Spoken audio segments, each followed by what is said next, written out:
360 over the pits.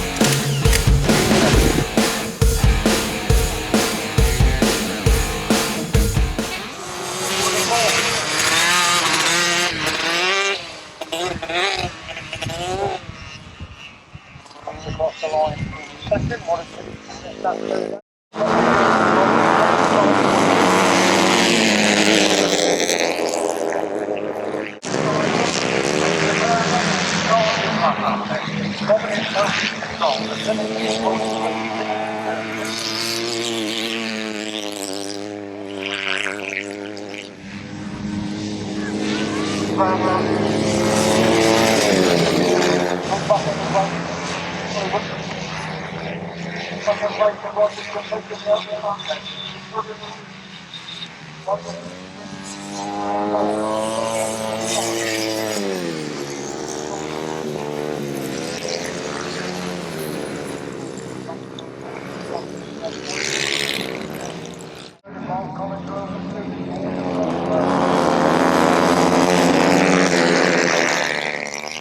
Second number 81 was Lynn Santon, and third number 81 left to Denham, 4377. 305, 811, 81,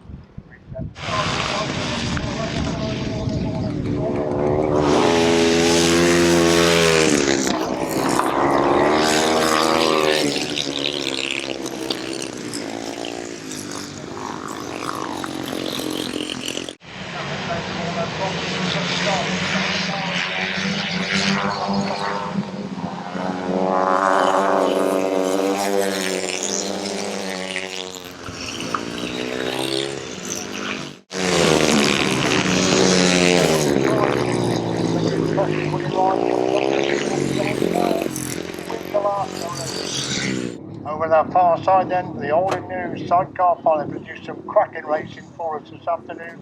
They really do go well on this boarded circuit, the old and new. What are we in for in the final? Start could be crucial so late in the day. Looks like Mark Courtney rolling the inside to me with Liam Brown next to him. That does look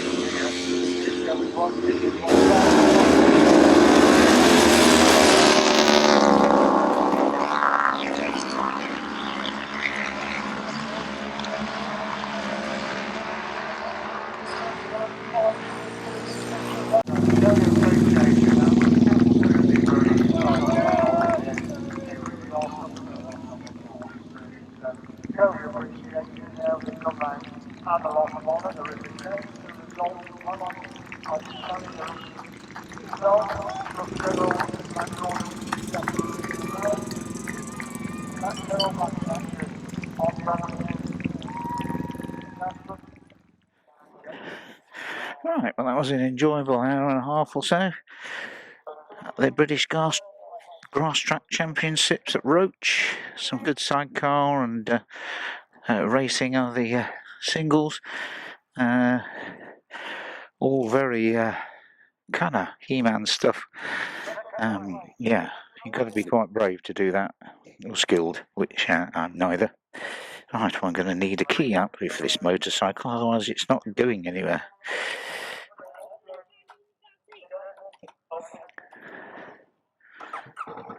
Engine start. Phone. Right. The only thing we need now is gloves, and we can take our way back. And it's not yet 4 o'clock. Just got to be a wee bit careful on this grass, which is bumpier than it looks.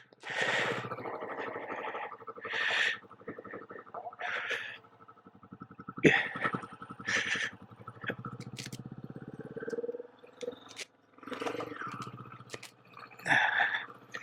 Still easy enough once you get going. Alright, I've readjusted the camera, so I'm not entirely sure how well adjusted it is. That may or may not show anything on the way back. This is the worst bit, the gravel. It's lethal for motorbikes if you're just riding on ordinary. Obviously those guys can manage it no fuss, but that's how I am, not confident on gravel. I'm just going to stop and do up my gloves, not that it's cold, and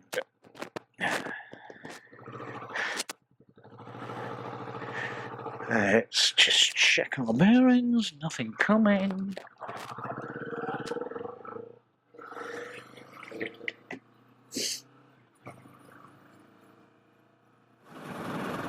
I do like the way this bike purrs along at 30ish, even in top sometimes. And I also wish it had a little bit more character in the engine power delivery. It's just kind of very smooth and very linear. Yeah, so great to be out on the motorbike 3 days in a row. It's just been a rarity for me. Still got work to do on the tank to hopefully get some proper paint coming on that.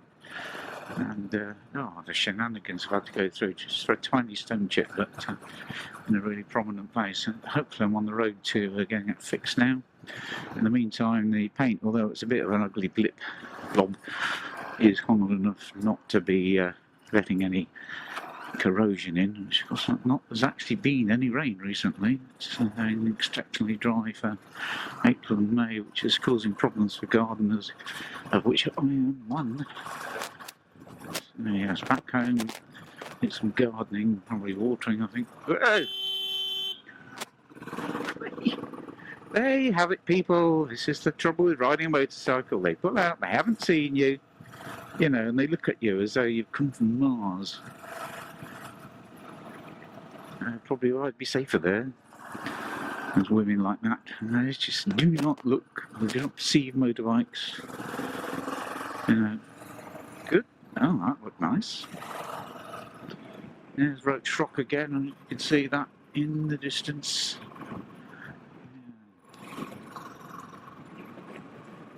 Lots of sport going on there at the moment on the field, playing fields. The football club, or is it rugby club? There. Yeah, just twinkling. Yeah.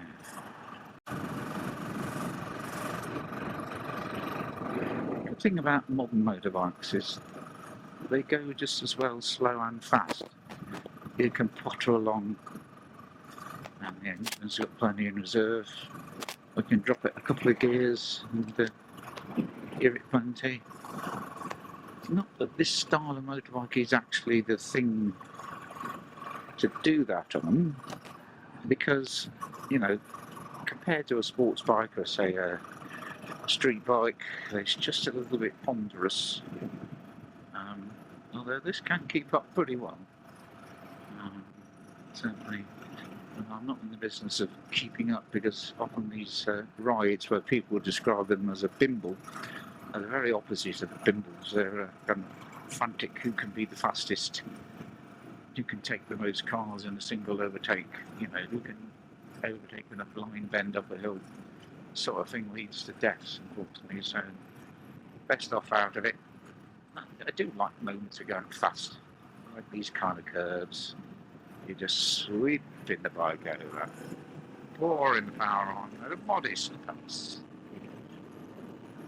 Seeing up to the national speed limit, thank you very much.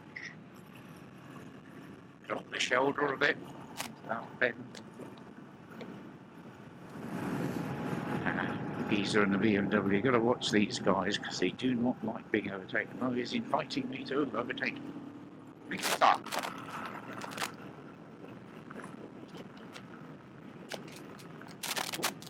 Big old bump there.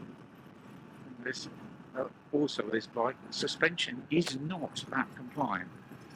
But to be better as a more sportier bike, you would require both mid-controls and better suspension. It is quite hard.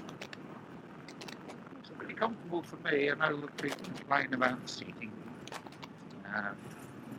particularly the seat, but I think it's the seating position. It's quite a feet forward bike, this thing. Quite, I don't know whether radical, not only feet forward, but quite a bit up too. So I think that is where it goes wrong, that your weight is put towards your coccyx effectively, where there just isn't padding, unlike the muscles and the gluteus maximus, which are two great big cushions, whereas if it's sat on the kind of hard bit on your spine, it's just nothing to give. And of course this Piper seat, which is a bucket, nowhere to move, just sort of wriggle about really, very limited manoeuvre. So that's my take on the Kawasaki Vulcan S seat debate. It's not the seat, I think it's the seating position. Anyway, enough of that. Home now. Cup of tea or cold drink maybe. Just been out the fridge. See you next one. Bye for now.